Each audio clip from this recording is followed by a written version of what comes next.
Bhogapuram airport కు సంబంధించి credit చోరీకి చంద్రబాబు పడారని, ప్లాట్లు పడుతున్నారని జగన్మోహన్ రెడ్డి స్పష్టం చేశారు. భోగాపురం ఎయిర్పోర్ట్ కు తొలుత 15,000 ఎకరాలు, ఆ తర్వాత 5,000 ఎకరాలు బాబు కావాలన్నారని, ఆ ఎయిర్పోర్ట్ కు వ్యతిరేకంగా 130 కోర్టు కేసులు కూడా ఉంటే వాటన్నిటిని అధిగమించి దానికి తాను శంకుస్థాపన చేశారని వైఎస్ జగన్ అన్నారు. ఎయిర్పోర్ట్ ఇంటర్నేషనల్ ఎయిర్పోర్ట్ పేరుతో పెద్ద ఎత్తున భూదోపిడీకి ప్లాన్ చేసినాడు పెద్ద మనిషి ఆయన హయాంలో. మీ అందరికీ కూడా గుర్తుండే ఉంటుంది, 2014 నుంచి 19 మధ్యలో ఆయన ముఖ్యమంత్రిగా ఉన్నప్పుడు మొదట ఈ ఎయిర్పోర్ట్కు 15,000 ఎకరాలు కావాలన్నాడు. అందరికి గుర్తుండే ఉంటుంది. ఎయిర్పోర్ట్ కేంద్రానైనా 15,000 ఎకరాలు ఏంద్రానైనా అని చెప్పి ప్రజలు విస్తుపోయినారు. తర్వాత 5,000 ఎకరాలు అన్నాడు.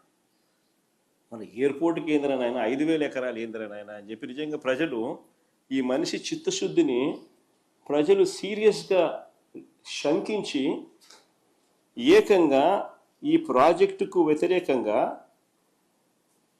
130 కోర్టు కేసులు ఫైల్ అయినాయి.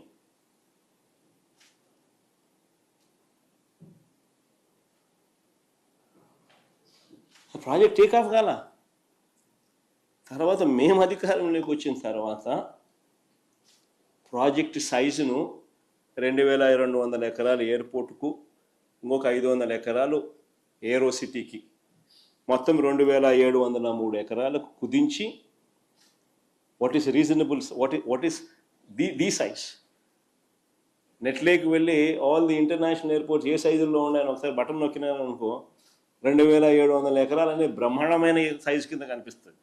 ఒక చంద్రబాబు నాయుడు స్కాములు చేసే కార్యక్రమం తప్ప. మేము ఏరో సిటీకి ఒక 500 ఎకరాలు, 2,200 ఎకరాలు ఎయిర్పోర్టుకు కుదించి అడుగులు వేగంగా ముందుకు వేయగలిగాం. ప్రతి రైతుకు కాన్ఫిడెన్స్ ఇవ్వగలిగినాం. మొత్తం 130 కేసులు కోర్టులో ఉన్నటి సాల్వ్ చేయగలిగినాం. సాల్వ్ చేసి భూసేకరణ పూర్తి చేసి 3 గ్రామాలలో సుమారు 400 కుటుంబాలను తరలించి దాదాపుగా 960 కోట్ల రూపాయలు ఖర్చు చేసి ల్యాండ్ అక్విజిషన్ పూర్తి చేసినాం. 960 కోట్ల రూపాయలు ఖర్చు చేసినాం. టైం పెట్టినాం, ఎనర్జీ పెట్టినాం, కోర్టు కేసులు సాల్వ్ చేసినాం. 3 గ్రామాలలో 400 కుటుంబాలను తరలించి వాళ్ళకి కాలనీ కట్టినాం.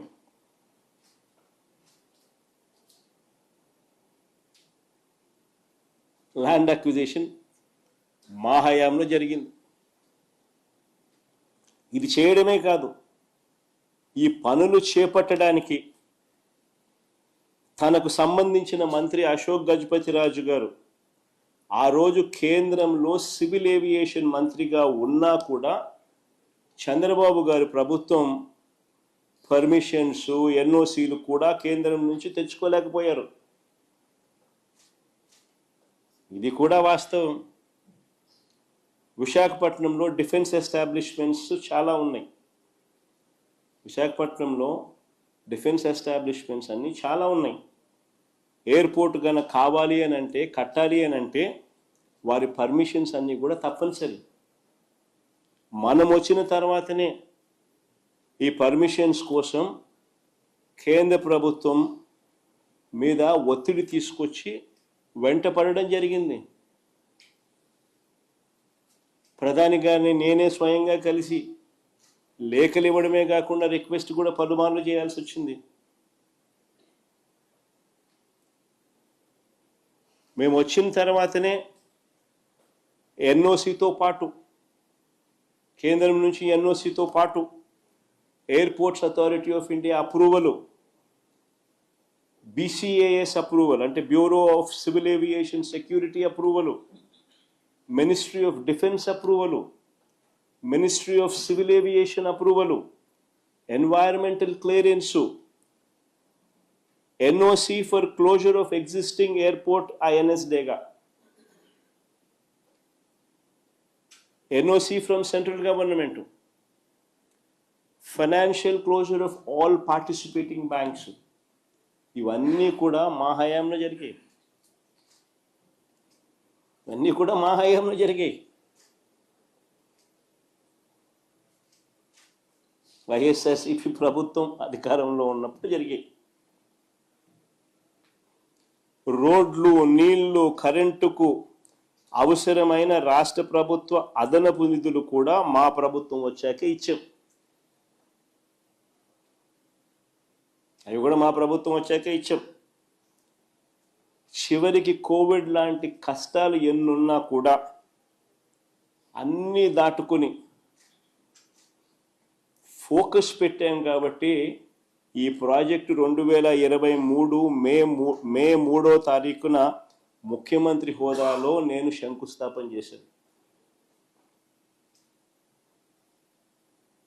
ఆ రోజు మీటింగ్లో చెప్పిన 2026లో మొదటి ఫ్లైట్ ఇక్కడ నుంచి టేక్ ఆఫ్ అవుతుంది అని చెప్పి.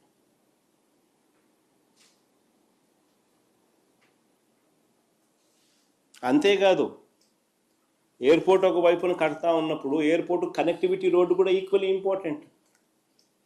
దాని గురించి కూడా అప్పట్లో మేము ఆలోచన చేసినాం.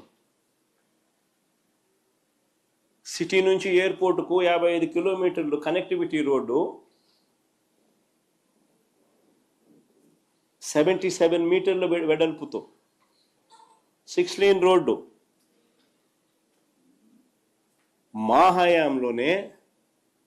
అది ప్లే చేయండి ఒకసారి, గడ్కరీ గారిని ఒకసారి పిలిపించి ఆయన ఏమన్నాడు ఒకసారి వినండి. From the Chief Minister, మొదటి నుంచి పెట్టు. that is the making of 6 lane Vizag Port Highway మొదటి నుంచి పెట్టు. and NS16 near Bhogapuram. The important demand from the Chief Minister is with me, that is the making of 6 lane Vizag Port Highway and NS16 near Bhogapuram.